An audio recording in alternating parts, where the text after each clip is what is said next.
ঘুমের মধ্যে ফিসফিস করে কেউ একজন আমার কানে কানে কথা বলে। এই কথা বলা শুরু হয়েছে প্রায় 2 মাস আগে থেকে। এই 2 মাসের মধ্যে প্রায় রাতেই এরকম হয়েছে।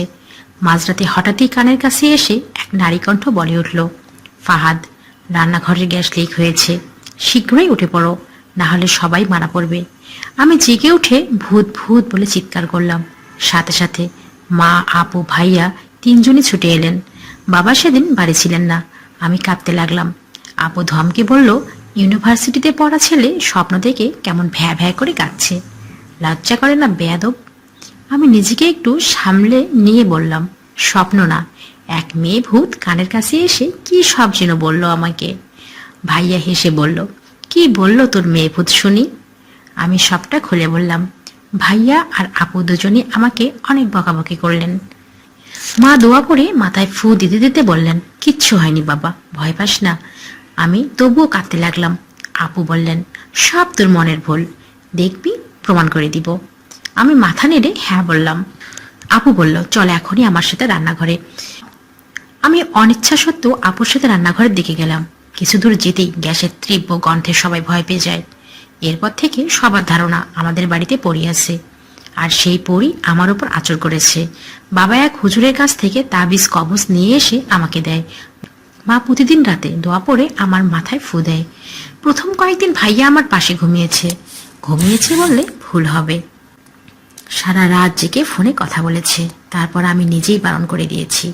দিন পাঁচেক পর আবারও সেই একই নারী কণ্ঠ বলে উঠল, ফাহাদ, তাড়াতাড়ি তোমার আপুর ঘরে যাও, তোমার আপু বিষ খেয়েছে। আমি ধরফর করে উঠে আপুর রুমের দিকে ছুটলাম। এবার আর ভয়ের কথা মনে রইল না। মাথায় শুধু একটা ব্যাপারই ঘুরছিল, আপু মরে যাচ্ছে, তাকে বাঁচাতে হবে। আপুর ঘরে গিয়ে আপু বলে ডাকাডাকি করেও যখন সাড়া পাচ্ছিলাম না, তখন আমি, ভাইয়া, বাবা, দারোয়ান চাচা সবাই মিলে দরজা ভেঙে ফেললাম। দরজা ভেঙে দেখি আপু অচেতন হয়ে পড়ে আছে। মুখ দিয়ে এক ধরনের বিশ্রী পদার্থ বের হচ্ছে। স্থানীয় হসপিটালে নেওয়ার পরে জানা গেল গাছে দেওয়া কীটনাশক খেয়েছে আপু। মোটামুটি পরিবেশ শান্ত হওয়ার পর ভাইয়া আমাকে জিজ্ঞেস করলো, আপু যে বিষ খেয়েছে তুই কি করে জানলি ফাহাদ? কেন জানি না আমি সত্যিটা বলতে চাইলাম না, আর এজন্য আমি চুপ করে রইলাম। ভাইয়া সহ বাকিরাও আমার দিকে তীক্ষ্ণ দৃষ্টিতে তাকিয়ে রইল। মনে হচ্ছে আমাকে ঘিরে তাদের অনেক কৌতূহল, কিন্তু ভিতরে ভিতরে একটা ভয় আমাকে তাড়া করে বেড়াচ্ছে। কে এই মেয়ে? সত্যি কি ভূত বলতে কিছু আছে? টেকনোলজি কি ভূত বিশ্বাস করে? তাহলে কি সত্যি জিনপুরি টাইপের কিছু? আমি এই ব্যাপারে আর কাউকে কিছু বললাম না। নিজে ইন্টারনেট ঘাটাঘাটি করে জিন সম্প্রদায় সম্পর্কে জেনে নিলাম। তবু অস্থিরতা কম ছিল না বলে ইউনিভার্সিটিতে গিয়ে কথাগুলো ইরামকে বললাম। ইরাম আমার ইউনিভার্সিটির কলেজ বন্ধু। আমার কথা শুনে ইরাম গম্ভীর গলায় বলল, এই কথাটা আমি ছাড়া আর কাউকে কি তুই বলেছিস? আমি বললাম না। ইরাম বলল, চল, আমার এক পরিচিত সাইকিয়াট্রিস্ট আছে, তার কাছে যাই। ইরার কথা মতো আমি সত্যি সাইকিয়াট্রিস্টের কাছে গেলাম। সাইকিয়াট্রিস্ট ভদ্রলোক, বুড়ো মানুষ। সে আমার সমস্যা শুনে খস খস করে কাগজে ঘুমের ওষুধ লিখে দিয়ে বলল, রাতে ঘুমানোর আগে গরম দুধে মধু মিশিয়ে খাবেন। ভদ্রলোকের আচরণে আমি হতাশ হয়ে পড়লাম।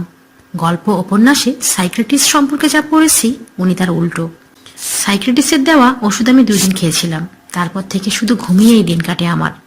এমনকি খাওয়ার টেবিলেও ভাত মুখে নিয়ে আমি ঘুমিয়ে যাই। আমার বাবা, মা, ভাইয়া ভাবলেন আমি নেশাজাতীয় দ্রব্য খেয়ে ঘুমিয়ে কাটাচ্ছি। শুরু হলো আমার ওপর নজরদারি। ভাইয়া রাতে আমার রুমে ঘুমাতে আসে, সারা রাত জেগে ফোনে কথা বলে, ভোরবেলা ঘুমিয়ে যায়। আপু এখন পুরোপুরি সুস্থ, কিন্তু তার সুইসাইডের চেষ্টার কারণ সম্পর্কে আমি কিছুই জানলাম না। তবে আন্দাজ করলাম বয়ফ্রেন্ড ঘটিত কোনো ব্যাপার হবে। এরপর ঠিক 8 দিন পর আবারও সেই একই কণ্ঠস্বর আমাকে জানান দেয় যে পাড়ায় আগুন লেগেছে, আর নিশি একা ঘরে আটকে পড়েছে। নিশি আমাদের প্রতিবেশী আবুল চাচার একমাত্র মেয়ে। আমরা একই স্কুল আর কলেজে পড়াশোনা করেছি। ও আমার চেয়ে পড়াশোনায় ভালো হওয়ায় আমার চোখের বিষ ছিল। আবারও সেই গা ছমছমে অনুভূতি। আমি দৌড়ে গিয়ে দরজাটা খুলে বেরিয়ে গেলাম। আগুনের লালচে রং আকাশে একটু একটু করে ছড়িয়ে যাচ্ছে, সেই সাথে মানুষের চিৎকার আর চেঁচামেচি। আমিও চিৎকার করতে করতে দৌড়ে গেলাম। ভাইয়া দমকল বাহিনীকে ফোন করতে গেলে আমি ভাইয়াকে বললাম, ভাইয়া, নিশি একা ঘরে আটকে গেছে, এখনো ও টের পায়নি আগুন লেগেছে। ভাইয়া, ওকে বাঁচাতে হবে। নিশি এখনো ঘরে ঘুমাচ্ছে। আগুন নেভানো হলো দ্রুতই। নিশি সত্যিই ঘরে ঘুমিয়েছিল, আর ওর বাবা মা বাড়িতে ছিল না। কিন্তু সেই ঘটনার পর আমার জীবনে নেমে এলো আধার। বাবা জিজ্ঞেস করলেন, নিশি যে ঘরে একা ঘুমিয়েছিল সেটা তুই কি করে জানলি? আমি এবারও উত্তর দিতে পারলাম না। অবচেতন মন বারবার বলছিল, ফাহাদ, কাউকে কিছু বলিস না। আমার চুপ থাকার কারণ হিসেবে সবাই ভেবে নিল আমি অলৌকিক ক্ষমতার অধিকারী।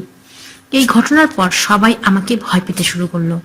কেউ কেউ ভাবতে শুরু করলো হঠাৎই এক অদ্ভুত ক্ষমতা আমি লাভ করেছি। আমার মা দিন রাত কাঁদে, বাড়িতে বীর ভোগের নিয়ে আসে। তারা আমাকে দেখে, পানি পড়া মাদুলে তাবিজ দিয়ে যায়, আর আমি মাকে খুশি করতে সেগুলো ব্যবহার করি। বাবার কড়া নির্দেশে ভাইয়া আমার ঘরে প্রতিদিন থাকতে শুরু করলো। একটা ব্যাপার খেয়াল করেছি, ভাইয়া থাকাকালীন সময় এই কণ্ঠস্বর আমি শুনিনি। এক রাতে ভাইয়া কিছু সময়ের জন্য বাথরুমে গেলে আবারও সেই ফিসফিস কণ্ঠস্বর আমি শুনতে পাই। এবার আর আমি ঘুমের মধ্যে শুনিনি, জেগেছিলাম। এই কণ্ঠস্বর শোনার আগে আমি ঝুম ঝুম একটা শব্দ শুনলাম। তারপরেই কানের কাছে একটা বাতাস টের পেলাম। এরপরে সেই গা ছমছমে অনুভূতি। ফাহাদ, বড্ড দেরি হয়ে যাচ্ছে। পাশের বাসায় ডাকাত ঢুকে বাদল চাচা এবং চাচিকে আহত করে সব মূল্যবান জিনিসপত্র বস্তাবন্দি করে নিয়ে যাচ্ছে। আমি দ্রুতই ভাইয়াকে বললাম, ভাইয়া, আমাদের গ্রামের সবাইকে ডাকতে হবে। বাদল চাচার বাসায় ডাকাত পড়েছে। বাদল চাচার সব মূল্যবান জিনিসপত্র নিয়ে যাচ্ছে। আমরা যদি এখনই না যাই তাহলে বাদল চাচা এবং চাচি মারা যাবে, কারণ তারা গুরুতরভাবে আহত। ভাইয়া আমাকে কোনো প্রশ্ন না করে দ্রুত ঘর থেকে বেরিয়ে আশেপাশের সবাইকে ডাকতে লাগলেন। তারপর সবাই মিলে বাদল চাচার বাড়িতে যেয়ে দেখতে পেল বাদল চাচা আর চাচি রক্তাক্ত শরীর নিয়ে মেঝেতে পড়ে আছে, কিন্তু ততক্ষণে ডাকাত দল পালিয়ে গেছে। সবাই বাদল চাচা এবং চাচিকে তাড়াতাড়ি করে হাসপাতালে নিয়ে যায়। এরপর থেকে শুধু আমার বাড়ির লোক নয়, গ্রামের লোকও ভাবতে থাকলো আমি অলৌকিক ক্ষমতার অধিকারী। এরপর থেকে আমিও ব্যাপারটাকে বেশ উপভোগ করতে থাকি। কিন্তু আমি সত্যি জানি না যে নারী কণ্ঠটা আমাকে আগে থেকেই সব বিপদের কথা বলে দেয় সে আসলে কি, সে পরী নাকি অন্য কিছু।